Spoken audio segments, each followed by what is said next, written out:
Welcome back, folks, to the Membership Machine Show. This is episode 20. We've got a great subject. We're going to be talking about the 9 strategies to promote your membership website in 2023. I've got my great co-host. We've had some interesting music, technical problems. He's a bit hot and bothered as well, but that's not caused by me. He's just come out of the hot tub. He seems relaxed, though. I think It's going to be a lively, interesting discussion. Before we go into the main part of it, I'm going to let Spencer introduce himself. So, Spencer, would you like to introduce yourself to the listeners and viewers? Indeed. Here in Chicago, it is walking and hot tub mornings. So, yes, I'm feeling very good, but very... My temperature's up a little still. So this is Spencer Foreman from spencerforeman.com. Also, my consulting is at WP-Launchify.com. And we're back with the club over at WP-Launchclub.com for everything else. So visit the hub and check it out. We're really on the same page with memberships, marketing automation, e-commerce, e-learning, and so forth. That's great. Like I say, getting an audience for your membership website is slightly important. You can have the best courses, information for your niche as much as you like. But if you don't have your own, as I call it, your online tribe, it ain't going to go anywhere, in my opinion, or it's going to be rather a slow, lonely road. We're here to give some advice about how to build that audience so you can be successful in 2023. Before we go into the meat and potatoes of this great show, I've got a couple messages from our major great sponsors. We'll be back in a few moments, folks. This podcast episode is brought to you by Lifter LMS, the leading learning management system solution for WordPress. If you or your client are creating any kind of online course, training-based membership website, or any type of e-learning project, Lifter LMS is the most secure, stable, well-supported solution on the market. Go to lifterlms.com and save 20% at checkout with coupon code podcast20. That's podcast20. Enjoy the rest of your show. Coming back, folks, I just want to point out that we've got some great offers from the sponsors. Plus, we've got a curated list of the best plugins to help you build a membership website in 2023. So you don't have to crawl the internet trying to find the right solutions for you. You can find all these goodies by going over to WP-Tonic/deals, WP-Tonic/deals. I've been looking at the traffic. It's become a very popular page for people. It's got a load of resources on that page to go over there. So let's go into it, Spencer. Let's do it. Let's do it. He's putting his fan like, all right. Will you bald yourself like a lobster or something? Like a dog on a summer day. You're a bit pink, actually. You're a bit pink. So, how long have you been in there? All right. So, number Just one. an hour. All right. Number one, position yourself as an authority to your membership audience. Now, this is a little bit abstract, but on the other hand, I think it's really, really important. So what's your initial thoughts about positioning yourself as an authority in your for your membership audience? I mean, I think the best thing we can do to introduce everyone to this I'm echoing back on your side for the first time ever, so sorry about that. What I think we can say is for anybody entering the marketplace today or those who've been struggling, never has it been more true than now in 2023 that having a human relationship with your brand, your personality, your individual touch mixed in with whatever it is that the company you may have created is doing is important. There may have been a time when you could get away with being nameless and faceless and so forth, but since the beginning days of anything I've done entrepreneurial, but certainly WordPress, I've been an advocate for mix your name, your face, your brand into whatever you're doing, so that as time goes on, you're just at least a couple steps ahead of every new advancement, and you become known as the authority. That has served me well. It has served my students and my clients well. And even if you're the type of person that's a little shy, it doesn't mean that people need to come visit you at home or call your phone. It means that you are seen and heard as being, that's the guy, that's the woman, that's the person who is in charge of this particular niche topic. And they're the ones to whom I'm going to go for the pain point that you're delivering. And one of the things I want to bring up, I don't want to make this like a total promotion. Can we do, for the first time ever, can we do like a mix in a screen here? Is that possible, or is that? I can have a go. If I just share the thing, can you? Yeah, you share. You bring it up as a separate presentation, and there we go. Can you just pop that in? Because I don't have controls today because I was logged out. Okay. So when I started in WordPress, self-promotion coming here, but when I started in WordPress, I taught people who were freelance web designers, including a very young, he had a full head of curly hair, Jonathan Dunwood, how to be an entrepreneur in a space by giving them the means to create solutions in WordPress for a business. And the kind of wheel turns full circle. And now here we are in 2023. And now the tools are different, but the technique has never been more important. Whether you're somebody from overseas who is trying to break into the US market, or whether you're somebody from the American market who is, let's say, retired or kicked out of your job, the most difficult thing for people is how to basically attract freelance clients in a busy space. And guess what it involves? It involves your profile. It starts with your profile. And the second thing is how to talk to people. So I've put together all my 40 plus years of entrepreneurial experience and 17 years in WordPress, starting at $9, to basically show you how to position yourself in your LinkedIn or your Upwork profile. And then the second part of it is for $11 more, $20 total, how to actually approach people in a way that doesn't come off like you're one of these spammy, crazy people that just, let's get married the first time I meet, but rather back in the old days when we used to build relationships, how you find out about somebody, how you learn about them. And then finally, even has a little bit of a hand-on service if you want us just to personally look at your profile and fix it.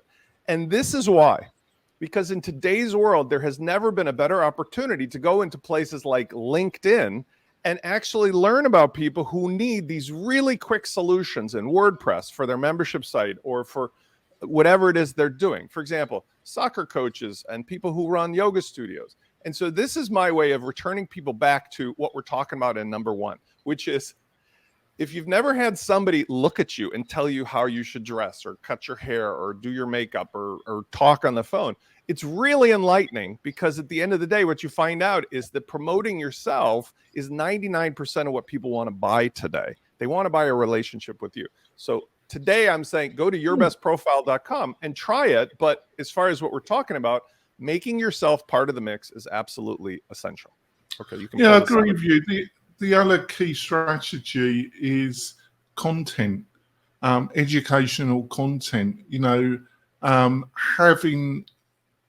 Having content out there before you launch your course that's around some of the subjects that your course is about, and building some recognition that you are a thought leader, or you have some value and insight around solving the problem that your membership course is about, is going to be really important. And unfortunately, and it doesn't have to take years, but it does need some thought and some planning. There are this much. Pause on that. That's a big thing you just said, because I think this is the fundamental premise.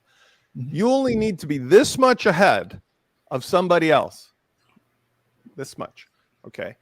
Because you only have to solve one pain. You don't have to solve all of their problems. Like we say at our age, I got a million problems, and that's not one of them. If you can find one pain that some person or persons has that you can be interested enough to learn how to solve for yourself and then solve for them, there'll be a second and a third and a fourth, and you'll be known for the person solving that. And then that authority begets authority. So number 1 and number 2 tie together. You don't have to be an authority of all things. Be an authority of one thing, one little thing, and that you will use as your magnet. And number 2, that will make you the source of knowledge. But you know what people love? Jonathan, hey, what's the best place to ski in California or Reno? Heavily, I would say. Yeah. Why would I ask a guy like you that question? Because you live there, you ski there, you're a guy I hang out with all too often. I trust you. I'm not going on some like skiexpert.com website. I'm asking a pal, right? People want to ask people that they trust, that they have a relationship. What's the best movie? Where should I eat? Do these shoes look good? What do you think about my new glasses? That's how humans interact. It's a tribal thing. So being an authority with a group of people who now trust you as a person makes you the source of knowledge for these very small things, which can be monetized. Yeah. So I think there's a bit of overlap with 1 to 2.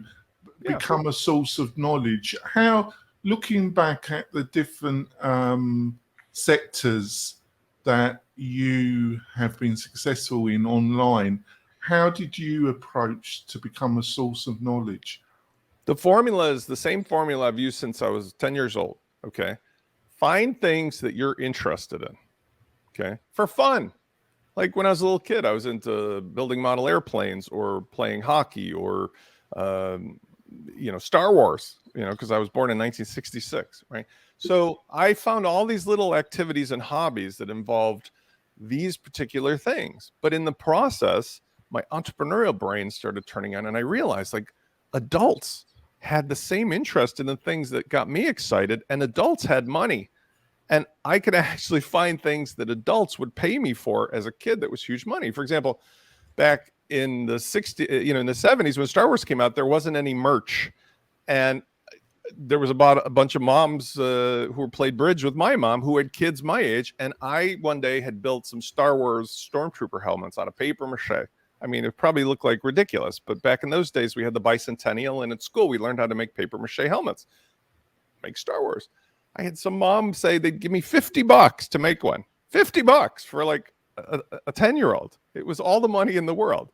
Or when it came to things like, building airplanes, radio control stuff, I found a lot of adults wanted me to teach them how to fly these radio control airplanes, and they would pay me hundreds of dollars, which was enough to buy more radio control airplanes. So find something you're interested in that you have a pain point on that you can solve. Then find communities, of which now there's infinite varieties, where you can go and find like-minded people such as yourself, share with them what you did.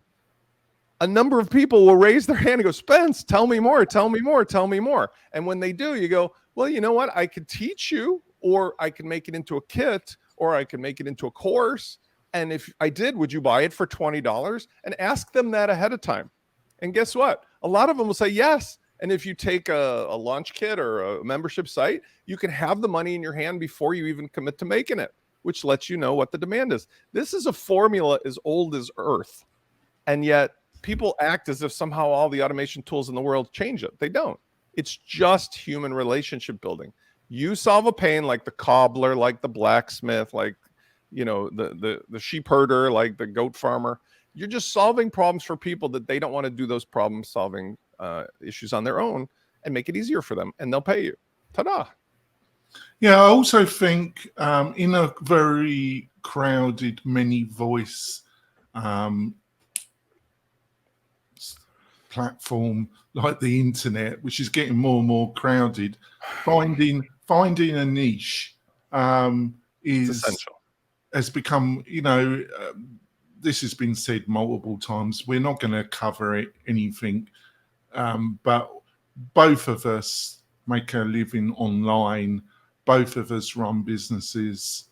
Both of us are reasonably successful. Probably Spencer's a bit more successful than me, but so that's why you should listen. And finding your niche, finding your tribe is also really important, and doing all the things that Spencer has outlined. On to number 3, using social media to spread your message. this is my insight. This is what I think. I think you can't. I think it depends on the audience, the type of membership website you've got, what the information, what the niche is aimed at, how you're going to help that audience through your membership website will determine this to some extent, but also your personal inclination. There are certain social media platforms that I kind of lean to, and then there's other social platforms that I wouldn't say dislike, but I am not drawn to so much. I think linking the two, where the social media platform that's most suitable, where you're going to find your audience, and the one or two that you lean to personally, can be a bit tricky, but it normally does work out. The other thing is you can't spread yourself too thin unless you've got a VC or some, and you can hire people to help you do this at not ridiculous cost. But on the other hand, they can't be you to some degree. So trying to spread yourself too thin can be a problem. It's best to find your audience on social media. And the last thing, and I just want to see what you think about all this and comment on what I'm saying, Spence, is that this is why it's important to have a website and have an email list, because all this social media that you do should be drawing people to your website, to your email list, to things that you can directly control, because these social media platforms are owned by other people. You just should utilize it to build your community, your tribe, and to drive them to resources that you have more control over. What's your reaction of what I've just outlined, Spencer? Yeah, but I will break it down a little farther. So I think the number one factor that everyone has to decide upon, unless you're just addicted to Gary Vaynerchuk, is what matches with your age, your demographics, and your personality, because there's lots of different types of social media. I am 27, the second and a half time around. So are you. I'm not really a great match for TikTok. I'm not really. You're not going on TikTok, Spence. I can see you in the hot tub on TikTok. Well, I mean, you bring up a good point, because there's somebody I respect. I'll name, like Rachel Peterson, who is not my age, but she's not a child either. She's an adult mom, married and stuff. She does really well with like those short form things, because her content is social media marketing, and she has clients, and she has a certain technique, which, she says, here are the 7 things to do this. And it's very ASMR, and it's very short form, and it's really good stuff. I've been debating, do I want to adapt my style into that? But what I find is that for me, can you do the voice again? Here's 9 strategies to promote your membership website. Number 1, position yourself as an authority. Like, there's a thing called ASMR. My voice is the opposite of ASMR. My voice is like an alarm clock that you can't get to turn off. But that's the point. So the things that match my age and demographic: Facebook in groups, LinkedIn, Twitter. Now, Instagram, maybe, if I wanted to do that kind of stuff, or TikTok or something, if I wanted to be a different person, but it doesn't align with me. Plus, the stuff that I sell cannot be as easily compartmentalized. I mean, sure, we can give little tips like this, but here's the other part. It's just like the difference between an entrepreneur and a corporate employee. There are people for whom the idea of sitting in a job, even in a modern, overemployment type thing where you can have 3 jobs remotely, sitting in a job, having a boss, having that kind of lifestyle, people telling you to do, is incomprehensible. Whereas for corporate employees, the idea of having to get up every day and do your own thing is incomprehensible. So by matching your personality type to what these social media platforms demand of you, I think you'll be more successful, because if you don't do them to feed the algorithm, you don't exist. Second of all, you have to match with the people that you're looking for. So who are my clients? Now, my clients tend to be entrepreneurial. They're people who are starting a business. They're at the early stages of a business. I do have a few enterprise clients, but that's not really my main match. Where do I find these people? I find these people looking in those places like LinkedIn or Facebook. I'm not going to find a 56-year-old, entrepreneurial person who just left their corporate job on TikTok. Not likely, not at least for what I'm willing to give them. I will find them in Facebook. I will find them in LinkedIn. And so by knowing yourself, knowing what the social media platform demands, and knowing who's on there, you can tailor the message of back to our billboard. Find the pain, tell people what you can do about the pain, and give them a call to action, which is to get them on your list. That's the formula. It's no difference than the billboards on the highway in the old days. Where are you going to put the billboard? Well, if you're selling cheeseburgers and you're right off the next exit, put the sign right before the exit that says, "Hungry for cheeseburgers? Best ones in Chicago. Turn right at next exit." Are you somebody who has a pain somebody will have on LinkedIn? Great. Make a product, make a service, say, "Are you suffering this pain? I'm the best one to help you with it. Let's have a free call." Done. Yeah, I totally agree with you. The other thing I think people got to understand, which I try and adopt, is repurposing. It's a little bit tricky because these platforms, they have different cultures, different audiences, different styles. Yeah. One of the things that works quite successfully, apart from Twitter, for repurposing is video, depending on the length of the video. Sometimes you've got to do shorter versions because of the requirement of the platform and the restriction of the platform. But video, by editing a video, it's normally very popular also on all the platforms. They will give your video more bandwidth than non-video. But the other thing is, what you would probably put on LinkedIn is probably not or the kind of style of discussion and the content, what you would put on LinkedIn is not what you would put on Twitter or maybe on other platform. It won't work. See, Pardon? The thing is, it won't work. So, let's talk about traditional TV ads, radio ads versus newspaper ads or old-fashioned, things you got in the mail. Remember back in the oldie days? Okay, a TV ad is 30-second spot. A radio ad could be 15 seconds, 30 seconds. You can't do a TV ad like a radio ad because radio, they can't see it. They can hear it, and they're usually driving in their car. A TV ad, they're like in between shows. You have to be flashy and quick to get their visual attention.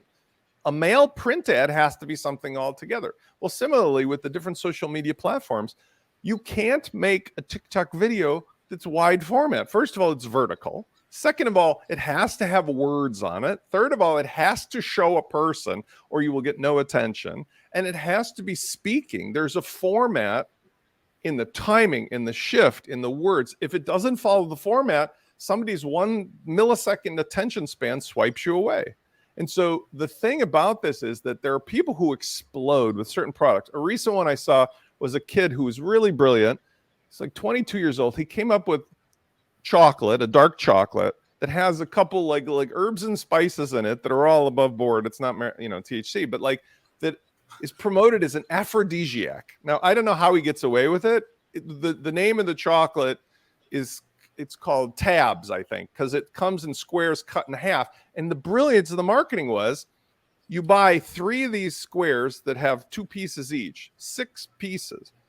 It's like $40, 40. But it's shown in the TikTok where a young person, a young man and their partner, could be whatever, pick your match, each take a tab, and then they show them afterwards with their hair all tousled like they just romped in the sack. And the point is, it's like for better sex. But the point is, he's selling like $1 worth of chocolate for $40 on TikTok. and he sold like $1 million of it in a month because the message matches the product. It matches the audience, and there's virality to it. It's like, remember the Dollar Shave Club commercials and stuff. So you have to understand before you dip your toe in this, you can't just be an old codger like us and wander in with like some weirdly formatted 16:9 horizontal going into TikTok. That just won't work. But what you can do, our audience is attuned to, I'm a person who has certain pain points that I feel like I'm talking to my friend about. You talk to the person in your prospective audience at the same rate and level and tone you would in real life, and you will attract those people. So don't look for kids if you're looking for adults. Don't look for adults if you're looking for kids. Don't look for fast-paced if you do slow, and so on and so forth. Yeah, one of our live viewers just put something up about social media marketing industry report. I just put this one. I've never touched TikTok, but the one area that I haven't, which could criticize, I haven't really done anything on Instagram. Have you ever looked at Instagram yourself to do more effective outreach marketing? Yeah, but it's Tina who's brilliant, and I appreciate this. She says the 2023 social media marketing industry report found Facebook generated the most leads, followed by LinkedIn, then Instagram, YouTube, Twitter, and last was TikTok. And I think that's a reflection of maybe two things. Number one, I have 3 generations of kids, a 12-year-old, a 19-year-old, a 22-year-old. I'm 56, okay? Facebook stops somewhere in around the 30s, okay?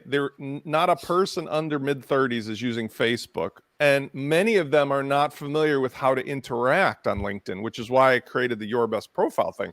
These kids in their 30s who get on LinkedIn and then like you say, yeah, I'll connect with you. And next thing you know, they spam you with like 5,000 things about them and what they're selling you. I'm like, slow down, Tiger. I come from a world where we used to meet somebody, say hello, have a cup of coffee, and so forth. So I think this is a reflection of social media marketing on specifically TikTok and Instagram is for the millennials and the Gen Zs and the Gen ZZs and whatever else comes next, because they have zero attention span. But when they see something that's cool, they share it with all their friends and they go, woo, woo, woo, woo, woo. But that's not really marketing. That's a different type of marketing. What we market to are people who have a real problem that needs more attention, more intervention, let's say. And it's not a right or wrong. It's just different. Like, don't bother me, kids, with your rock and roll. Well, I'm not selling to kids. I'm selling to adults and business people typically. Right. Let's go on to number 4, which is fascinating, really. Number 4, promote Thanks, Tina, by the way. to your existing email list and build an email list. You know, a few years ago when social media really started to get traction, there was a lot of so-called expert and people that were saying email and building an email list was finished. There were a few voices that saying this is garbage. You know, having your own email list is always going to be really important. I write a weekly newsletter, normally about the subject that we're discussing on Friday, and I repurpose it. I utilize it on LinkedIn. I make a quick video, and then I push it to other social media platforms. So I always try and repurpose everything I'm doing. But I think email, you know, having built, you know, producing content and trying to build your email list as much as you're trying to build your membership, the two are really interlocked, because the bigger your email list and the quality of the email list, just don't go for volume, the quality is important. What's your views about email marketing and building an email list? Wasn't it Samuel Clemens, Mark Twain, who said, the reports of email's death have been greatly exaggerated? No. Yeah. But all it's Mark Twain. It's Mark Twain, actually. He used the early version of Gmail. The thing is, again, I feel like this is the Old Geezer show. I'm Old Geezer 1, and I'm with Old Geezer 2. Okay, kids, listen up. There was a time when all the appliance makers made avocado-colored appliances. that like weird green and salmon colored tile in the bathroom. And there was a time when I was about the same age as my 10-year-old entrepreneurial stuff where I wore bell-bottom jeans because that was all the rage. Give anything 35 years and it comes around again as if it was just discovered under a rock for the first time. So yes, it was true that email had its sort of pinnacle and then it fell in disfavor when all the new social media and social network tools came around. And now I was at the forefront and still am for social network stuff. But part of the benefit of that is that I also get to advise people today about why social network tools like forums and groups and so forth, especially on a SaaS platform, are a little bit of a tar pit. You might think it looks really sexy until you step in it, and then you find yourself 65 million years later a fossil, because it takes away from what you're really trying to do, and sometimes in a complicated way. Now, email was the busiest channel. And when social media came along, all the new media darlings and the Gary V's were like, check this out, folks. And they were right. But now all the noise went to social media, and in email, you kind of hear crickets, crickets, crickets. So if you want to get attention and you do it right and you build a trusting list of people who know you're not going to spam them, newsletters are the new bell-bottom jeans. Newsletters are the new avocado appliances. The biggest reason why is because the social media platforms have taught people, like I was saying back in 2006 when Ning did that to all the 12,500 people in my audience who were business owners. Platforms giveth and the platforms will taketh away, but you can never lose an audience that's on your own email list. Can you make that into a t-shirt for me? Because that's the benefit. Trusted relationship, personal respect in the communication, the list you own and grow. They're your private army of your biggest fans. They always have been, always will be. It's just not as sexy and as attractive as all the new toys. And that's where we're at. So yes, if you want to have the best chance of a successful membership site, you build a newsletter, you build an email list that's based upon, look, maybe once a week I'll send you a nice digest of the highlights that's easy to consume. You can look for just that, spend 3-5 minutes. I won't bother you.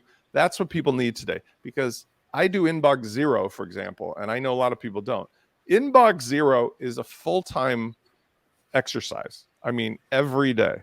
It's like, even when I thought I was out, it keeps pulling me back in, like 200, 300 emails a day, even with filters, of people just think like the first time they meet you, like, let me blast you. And that's not what people want. You have to be very, very curated. Yeah, I also think it's a bit like finding your niche. I'm going to apply this myself because I've been thinking about this. I've oscillated the tone of my own newsletter quite a bit. I'm going to make it much more personalized, and really, it's a bit tricky because I don't want to. My personality type, I'm typical Aries, but in my heart, I really don't want to rub up people the wrong way. But I'm very good at it. Well, let's talk about the difference between things that get attention versus things that go back to our number 1 and 2, positioning yourself as an authority or becoming a source of knowledge. Now, if your desire, if your goal, remember what you wish for is what you're going to get. If your goal is to be a controversial person, like a pundit who sticks their finger in people's eyes for no good reason on an ad hominem level, well, you make that kind of list, you'll get that kind of attention because controversy sells. But some people don't want that, and they don't realize when they're using that tool at the beginning that that's the kind of audience they're going to get, and then those people get disappointed. Let's look at like the king of all media, Howard Stern. He's not using social media per se, but it's a great example. His early days were being an antagonist, and as he's gotten older, mellower, wiser, he's chilled out, which has alienated maybe some of his audience. It's not hurting his pocketbook, but that's the thing. All those political pundits and the stock market pundits and the NFT promoters and blah, blah, blah, versus what can you do for the long run? What's the thing that aligns with your personality? So when you make your new version of your newsletter, it doesn't have to be antagonistic or poking. It can be just like, hey, I'm talking to you like a friend or family member. This is the stuff that's interesting to me. And that's it. I think there's a balance between cruelty and honesty, and it's a fine line, though. You've got to always be looking. Are you what you think? I'm being honest. Are you, or are you just kidding yourself and you're actually being a bit cruel? And it's just suiting your purpose. People don't forget that, by the way. Like, people in our community, especially WordPress, we've seen some drama, and then there's some people who have made their name around the drama. And you and I, being in the space since forever, witnessed it a little bit first person, a little bit third person. And I'm saying, people don't forget, if you make your reputation on being the drama king or queen or whatever, that's what you're known for, and that's not easy to undo, right? So you choose wisely what hat you're going to put on. That's basically it. But the reason why I brought this up, Spencer, is it's a balance, because you don't, on a membership site, folks, you don't want to send out these dire corporate style emails that you delete almost, and you just keep around because they send them occasionally, and you just can't be bothered to sign yourself off the list. You do want people to read it, and they will, they don't, most people are fine. They will speed read something, and if that particular week or month it's not covering something they find interesting, as long as that they get some value periodically out of it, they won't unsubscribe. So I want to make a point on that. That's an important differentiator. For this is a little tactical, but let's pause for a second.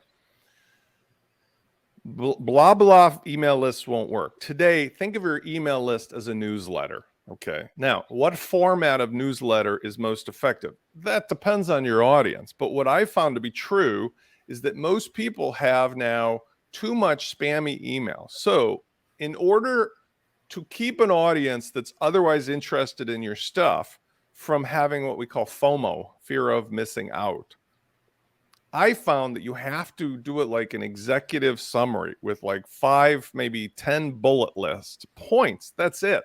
So in other words, here's the 10 things that I think are important, and they lead to articles or things you've done or whatever, versus let's make this like Encyclopedia Britannica. Why? Because like I do subscribe to about 10 or 15 newsletters, and some of these, and by the way, I think once a week is more than enough, because on these people who send me really good content that I really want to consume, I'm freaking out now because I've got one filter that's called Spence to Read, and my rest of my inbox is at 0. And that Spence to Read has like 5 weeks of shit to go through. And I hate that because I wish they would curate it down more. Like give me one thing a week to read from you. And I would love that. Versus like, oh, my best friend Jonathan called me and he gave me a list of 15 restaurants that I have to see this week. Well, that's not really helping. Now I've got anxiety. Yeah, I agree. I try and keep my email, like I say, yeah, I totally agree with you.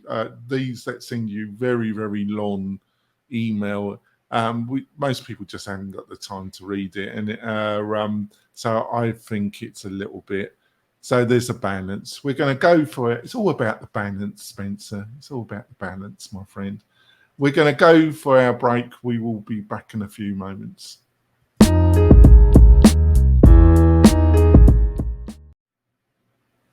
We're coming back. I just want to point out we've got a great Facebook community group where we've got people trying to build their membership website and WordPress developers, implementer types as well. So it's a good mixture. Go over to Facebook and look for the Membership Machine Show and join us on that group. You'll find it on this video. It'll be in the show notes. Please join us there. Me and Spencer are on there regularly. Got any questions, we will answer them there, and just be part of the community. That would be great. So on to point 5. Search engine optimization content. Get organic traffic. I think this is also really important. I think it's linked to everything else we've said. it's one of the main ways I've built my 2 businesses. It's linked to a niche. Search engine optimization in 2023 will not work if you're in a broad market unless you've got a substantial audience that you've built for your personality. You're seen as a real thought leader. The only way to do that, to become a thought leader, to become somebody seen as expert on the particular subject that you're building your membership website, is a niche, in my opinion. And then producing content and understanding the fundamentals of search engine optimization and writing around that niche. In some ways, they're all linked. What's your thoughts about this, Spencer? I remember we had Rand Fishkin, who now he's going to read up Rand again. Rand runs SparkToro very successfully.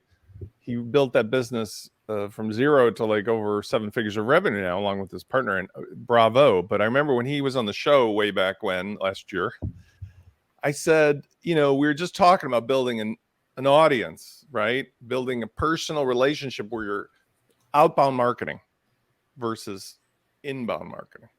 And I said, I will not bow to the Google God or Neil, especially when we were talking at the time about that ridiculous AMP, which was like the special format you have to buy into for your mobile content. And I had all these people coming to me like, Spence, do I got to do this? I'm like, no.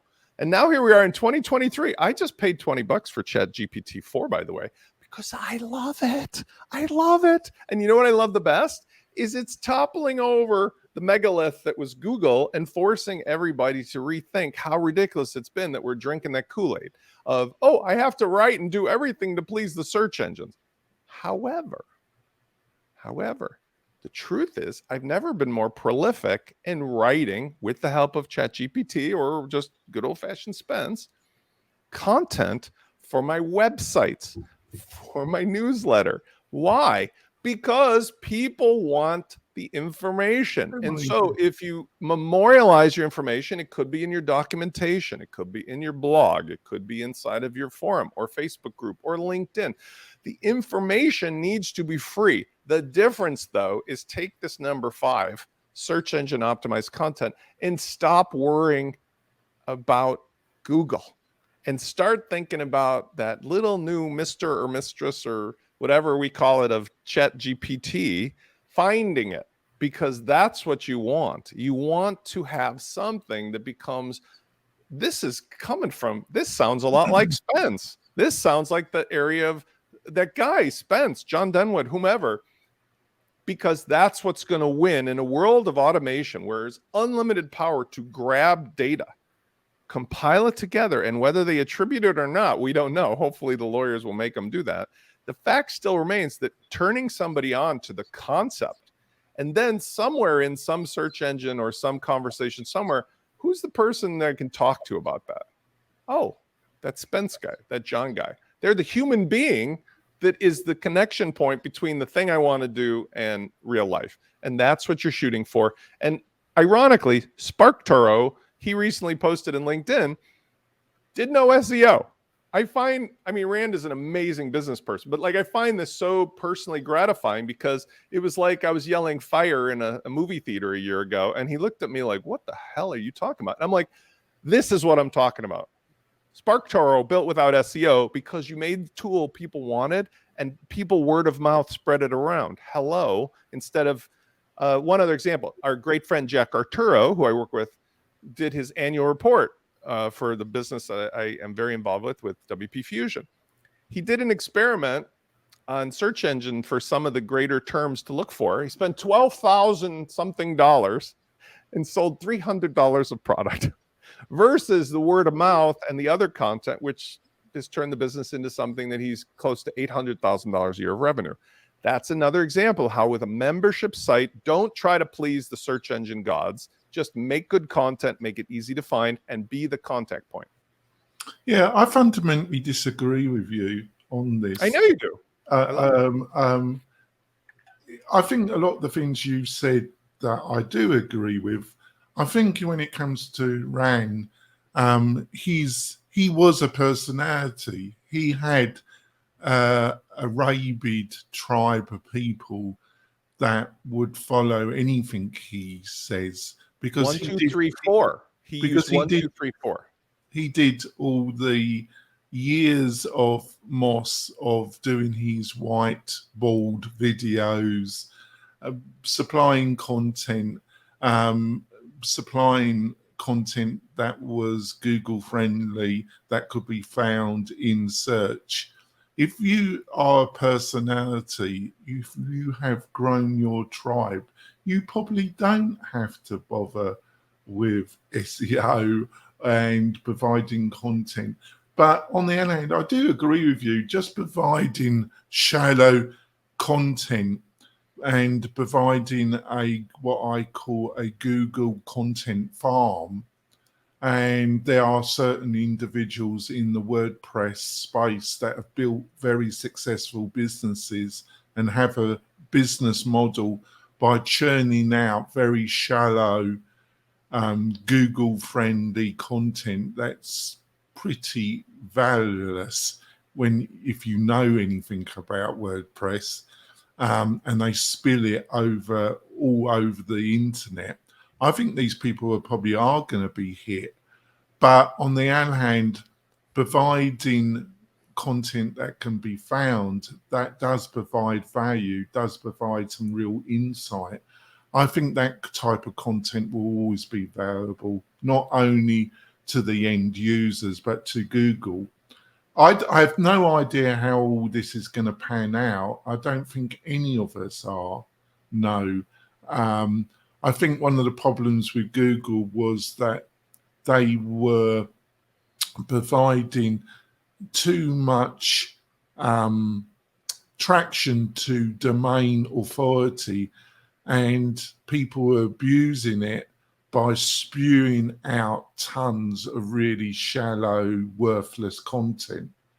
The problem is really simple. It's no different than Intuit, the tax preparation software, spending tens, or maybe it's even more, tens of millions of dollars on lobbyists in Washington to make sure that the government does not make it free for people to just have software to file your taxes directly to the government. Why? Because that cuts into the revenue. Well, Google essentially hypnotized everybody into this thing of believing they're, the Wizard of Oz, and then they're going to just keep changing the thing behind the curtain, the algorithm, and everybody has to black hat, white hat, and we know people in WordPress who are expert black hats that just take over what's left of a page that has the top third of ads, the full right side ads, the bottom third ads, and that little middle space. Oh, maybe if you're lucky, the Wizard of Oz will let you get seen. What you're saying, we're on the same page fundamentally. If you make good content and it's posted in your own blog or in your own newsletter or your own social media post, it's yours, and it will be discovered one way or the other, either through a channel of outbound marketing to people in becoming your own authority and taking steps 1, 2, 3, 4 that we're talking about, or if you have an audience, being known for that thing like Rand Fishkin and so forth. But I'm saying number 5, from today onwards, stop thinking about what Google's algorithms say or do, because that game is forever over since Microsoft bought ChatGPT and Bing has come out, because we already see that Google is not going to be able to keep pumping that stupid search results page for much longer. They've already tried and failed hard on their first try. What was the name of their version of ChatGPT? I forget it. Bernie or something. Barney or something. And it was like hard fail. And the problem is, just like Intuit, they become drug dealers who know their entire, like the Sacklers with their entire $1 billion of revenue is based upon fooling people into believing that people have to go through Google to actually build a business. And now ChatGPT is like, I'll show you. And that's it. So make the content, become the authority, stop worrying about Google. That's it. We can move on. Yeah, like I say, I disagree with you there, but what I do see happening is, as anybody that's done any research on sales and marketing, it's called the sales journey. When people depending on the price point, obviously you're not going to do a tremendous amount of research on something that's very inexpensive. But as the price point increases or the investment in time and money increases, people tend to study the subject in intensity as they get close to a purchase decision. I see what has happened in chat affecting people on the shallow side of that sales journey, where they're just doing broad questions and just trying to find how it affects the middle to the deeper of the sales journey when people are doing really hard research and trying to find expert or knowledge and trying to find people they can follow. I don't see it having such an effect, but who knows? Let's go on. Let's go forward. What's your position on paid adverts? Because I think you've got to get traction, and it does depend on the price point of your course. But on the other hand, it's nothing. I have a colleague who's an expert on Google paid adverts and Facebook, who helps me run my other business. But so I think it definitely does have a play. I'll be interested what your attitude about paid advertising is online. What's your attitude? Well, there's a difference between paid for search and paid for social. We were just heavily discussing it. So first of all, I think anyone listening to this can predict. I think you would be slightly out of your mind to spend money on Google paid ads today. Why? Because you're essentially saying the Titanic is sinking and I'm going to continue paying for the band to play my favorite song, because we already know that the model is dying. And up till now, Google has convinced everybody that if you don't pay them, they will sell your keywords to your competitors, who will then show up when they type your name in. And again, we know lots of people in our WordPress business who do that business, and it's quite frankly disgusting, because it's just a great example of how a business has been built on both sides that's wrong. Google is setting rules about what you can and cannot do, and then selling you something that if you don't take it, they're going to sell it to your competitors, and your competitors will willingly crush you, which is not that dissimilar to something like Yelp, where in order to comment on your restaurant's poor reviews, you have to pay Yelp. It's extortion. It's Sopranos. It's not right. Paid social is different, because with paid social, if you find the right channel that matches with you and your audience and your brand and your tactic, and you see that like for free, something's working, now it's like a slot machine in Las Vegas. It's like, whoa, I can put in a nickel, pull the thing, I get 25 cents. I put in a quarter, I get $1 out. Now you can put money towards where you're seeing results, but you have to do it in a very cautious way, because there's lots of ways you can do paid social on the various platforms, Facebook, LinkedIn, and so forth. I think it's a fool's errand if you just blanket a gargantuan audience. But on the other hand, if my audience is 56 to 59-year-old executives at a certain level who live in this state who want this thing, and so if you can get that kind of audience curated and spend money on it with the right type of eye-catching, attention, absolutely. That is a worthy experiment that you can, in a limited scale, see results or not, pour more fuel on the fire. And by the way, if I was going to spend the same amount of money, I would rather spend the money on a focused, targeted ad campaign where I can see metrics of exactly who and what, when, where, and why, than to do it on paid search where, let's be honest, that thing is gamed to no end. Google, you can have a competitor who sees you have an ad in, and they just pay a company who goes bing, bing, bing, bing, bing, bing, bing, bing, bing, and you're ranking up clicks, and nobody's ever actually seen your thing, or it's a bot. Paid is not necessarily perfect in social, but at least you get the metrics, and you know that there's like a network of, it can be gamed as well, but at least you have some semblance of like, let's see what I'm actually doing for this campaign versus this campaign, and do different things. I don't know. I have built my entire business over 17 years doing exactly the opposite. I have done it where I take numbers 1, 2, and 3, and 4 without any paid dollars, and I just meet people and I keep talking to people, and people tell other people, and word of mouth for me is a good match. But that's not meaning that everybody can do word of mouth. I mean, some people want and need paid ads.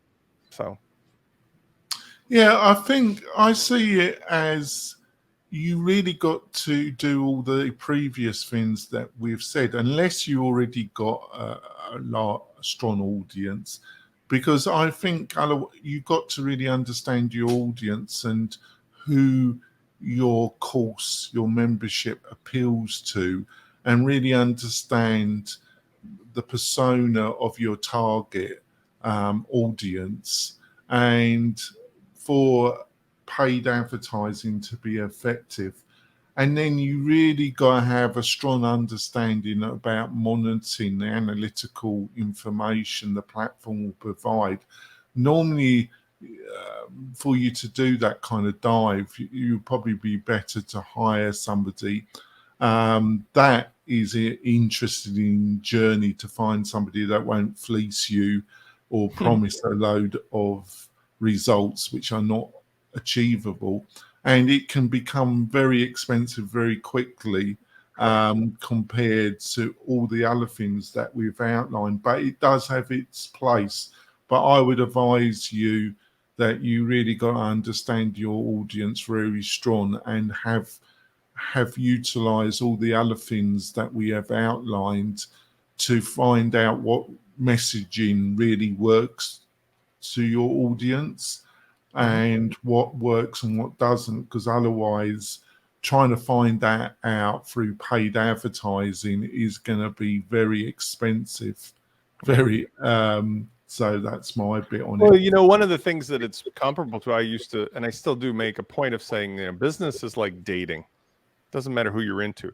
If you're dating and you have no idea what kind of person you want to attract, both from the standpoint of who you are as well as who you're looking to be with, you're never going to find somebody. If you go to the grocery store hungry without any idea what you're specifically looking for, you can come home with a cart full of stuff that you're going to wonder what the hell you bought. If you try to do paid advertisement without a product market fit, without a complete understanding of the avatar of your audience, no understanding of the pain point you solve or the value proposition, you are just like throwing money out the car window while you're driving down the highway. And paying somebody to do it will be worse because they could care less. They're happy to take your money. They can't. They're not going to, unless you pay an enormous amount of money, and it still probably ain't going to work out. They expect you to tell them that. Exactly.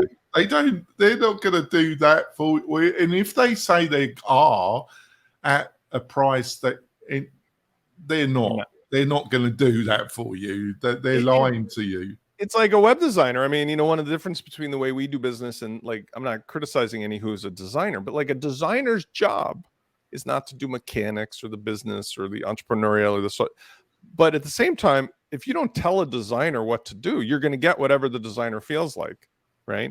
You have to be specific about hiring somebody, if you do that, for doing paid ads. Otherwise, figure it out yourself. It's not that hard, and do it very selectively, tiny little experiments, because that's just literally like giving out your PIN code to the ATM to a stranger if you just go into it and you don't have an idea what the hell it is you're trying to accomplish.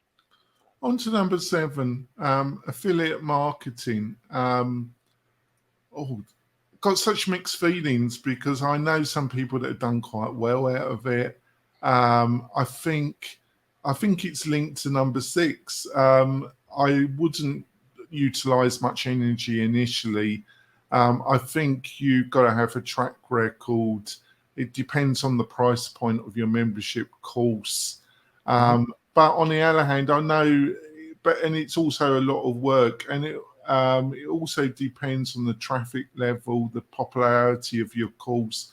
There's a lot of factors. So you could poo-poo it totally, because I know in the WordPress space it's totally overused. You know, the amount of people that approach me, do you want to join my affiliate program? Right.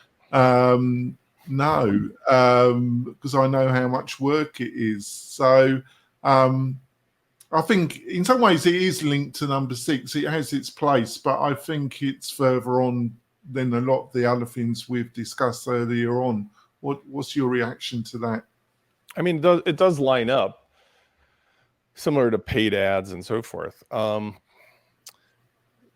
reminds me a little of what the advice I give to people when they're thinking of doing social networking inside of their website. I say, why? Do you make money because of the social network? And most of the time it's no. I just thought it'd be cool. It's like, well, you're moving yourself from a business where you top down control everything and all the money comes through your coffers to one where somebody's going to send you traffic. And now you've built relationships with people sending you referrals. But guess what? If those referrals are based upon false promises, false premises, people said and did things that weren't really what your message would be to get the buyer to you, and then you're living or forced to live up to those false things, that's not a really wonderful relationship, right? Because you've got the person giving you money in good faith based upon what somebody said, and that person's demanding their cut from that sale. But now if that alignment is not genuine or actually good between what the person who's buying assumed they were getting and what you give them, you're left with a big mess on your hands. I thought this was a vegan restaurant and you're serving steaks.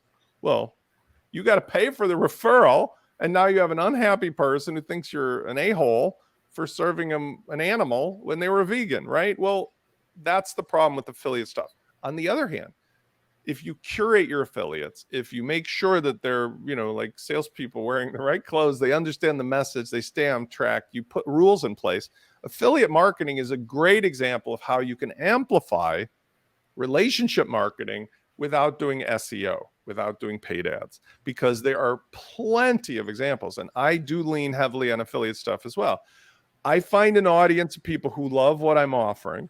I turn them into my salespeople. That's what your best profile is, to be honest, because there's a number of freelancers who don't have the mechanics available to them because they live outside the United States to host and take recurring credit cards and do the mechanics. And they would just rather send people and keep half of the money. So that's a great example of it. It's like it's not multi-level marketing because it's one-to-one, but it's like one side is offering the product or the service and the other side is sending the traffic, and you share the wealth, whatever the ratio might be. It could be 10, 20, 25, even 50%. Great way to build a greater paying audience from something that you've already proven works. Yeah, it's a tricky one because it's been abused a bit, but it's still effective. Look at our colleague, Adam from WP Crafter. He built up the WP Crafter. It's going to be linked to point 8. There's overlap here, but because but he built up a fantastic niche YouTube channel, and he built up audience and revenue through affiliate marketing, and I think he did it in a reasonably respectful way. Some people don't like Adam. I get on with him fine, and he's a hard worker, and very and he knows how to market. And Shane from 5 Themes, he knew how to market, and he built 5 Themes through affiliate marketing and understood it. And there've been other people, but then there's other people. I understand yesterday a number of financial YouTube influencers who have large financial YouTube channels that recommend give financial advice are being sued because they promoted heavily certain cryptocurrency platforms, and they were given very large amounts of money, and a number of YouTube channels, the people behind them are facing legal action. So it's a balance, isn't it, Spencer? Yeah, I mean,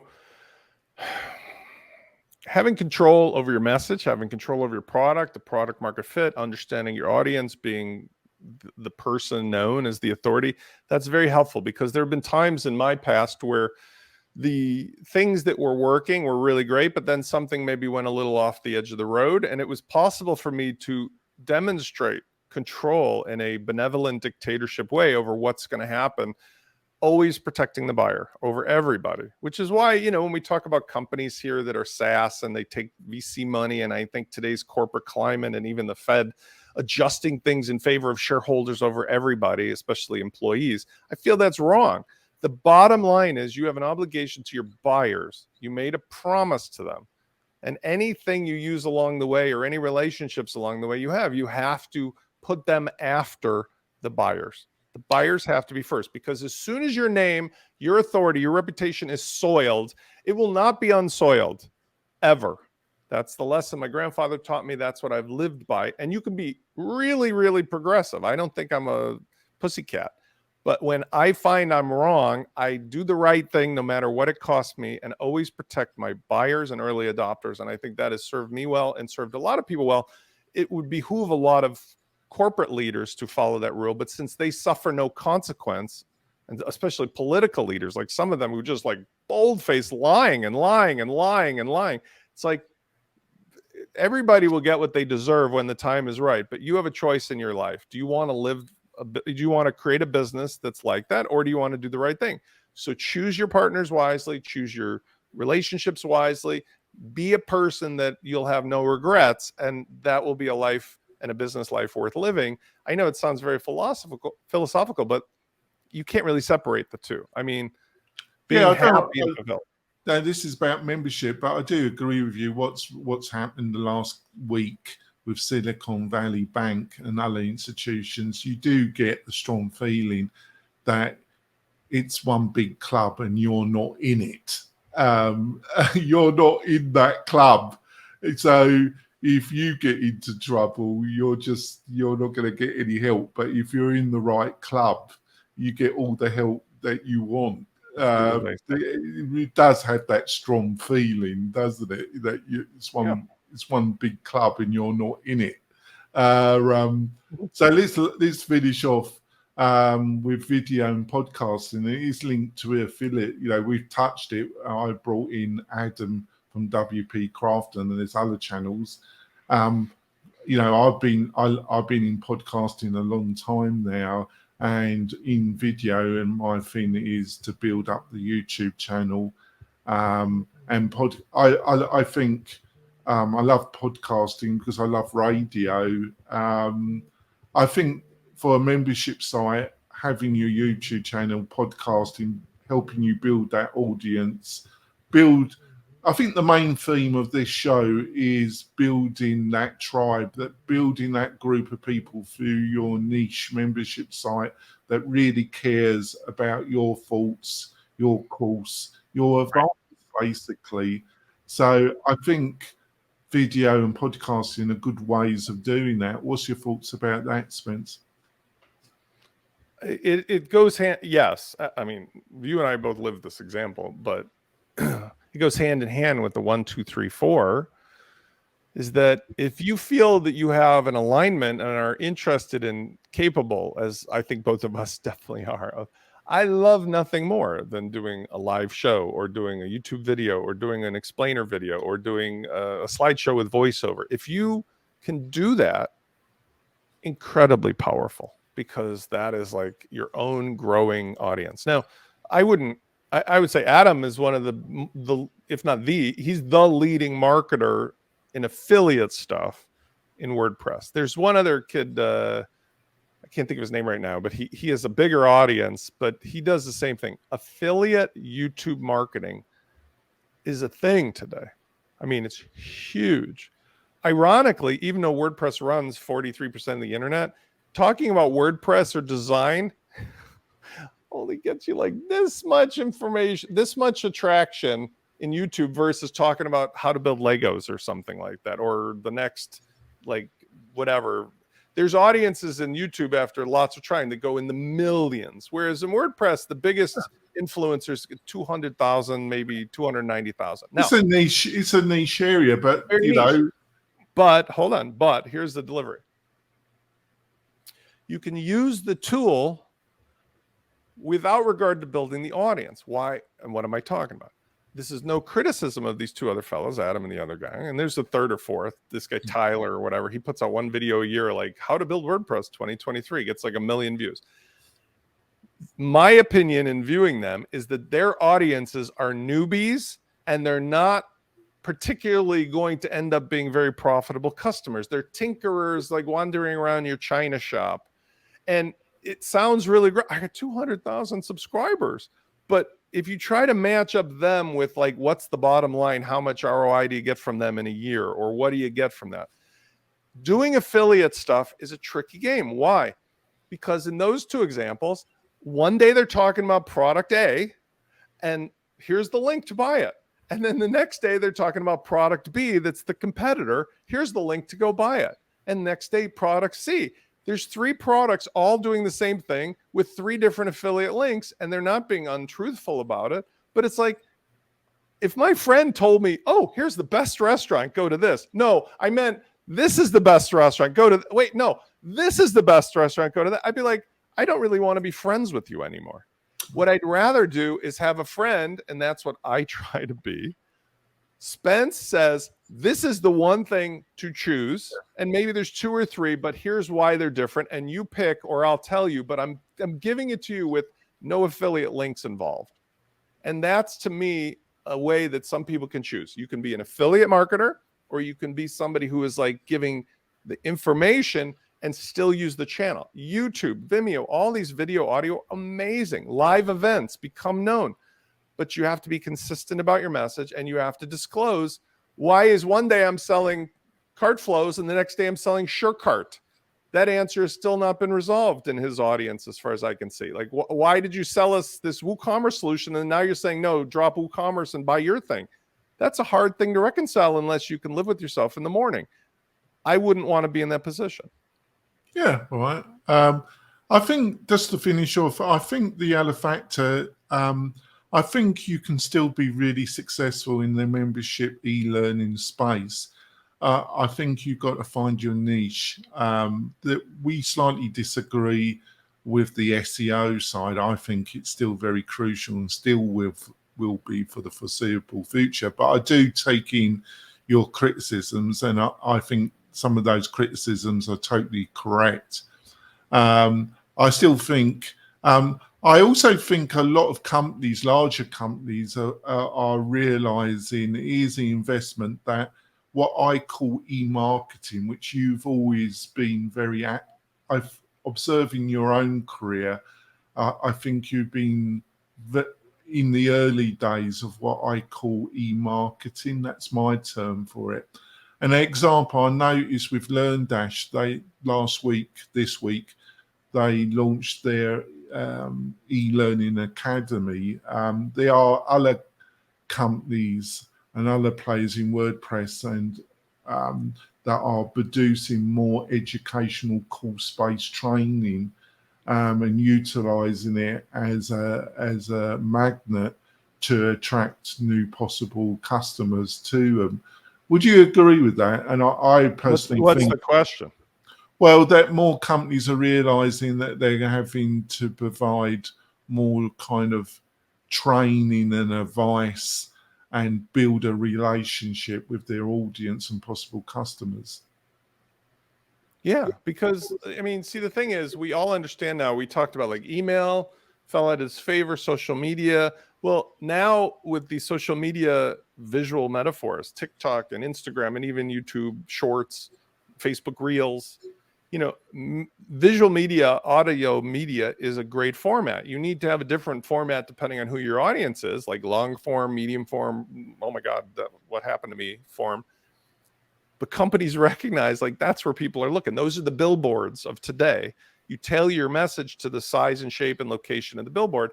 And it's a really interesting way. You could go viral, right? Like you can skip the line and get notoriety. Now, you said something earlier about like a celebrity or a well-known person having an advantage. Well, you can look at an extreme example like the Super Bowl and somebody like a Rihanna. They don't pay for her to be at the Super Bowl, but she owns her own cosmetic line, Fenty. And at the Super Bowl, in the middle of her thing, which was an amazing performance, she takes out her Fenty cosmetic case and like adjusts her lipstick with her Fenty lip. Like they were paying like $5 million for. You think I should do that in my podcast? Well, what I'm saying is, like, I don't know what the cost of an ad was, but it was millions of dollars for a 30-second ad, like lots and lots of money.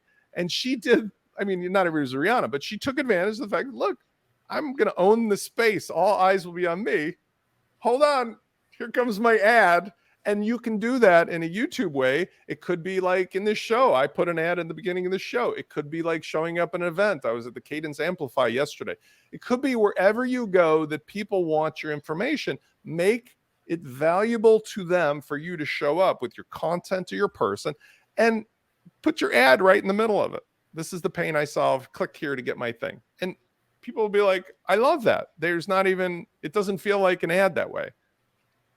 And it works. Right. I think we're going to wrap it up now, folks. I think it's been a good conversation. Please join us. Give us a review on iTunes for the podcast. Please go to the WP-Tonic YouTube channel. Leave us a comment on this video. Give us some feedback on the topics you'd like us to discuss. Join us live at around 8:30 Pacific Standard Time. We've got any questions about your membership website, you can put them to us live.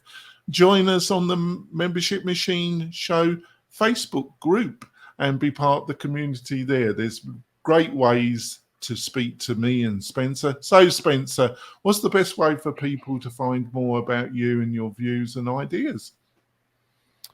Today, I'm going to do an ad. Warning, here comes an ad. Go to yourbestprofile.com.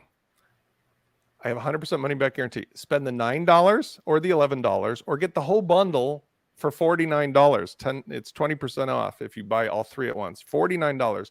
It will be the best advice and the best help you get for fixing yourself up for doing exactly what we talked about today, which was how to be the advocate for your membership or your website or your services in today's world based upon tens of thousands of real life examples and customers and 40 plus years of being an entrepreneur, 17 of which have been in the space.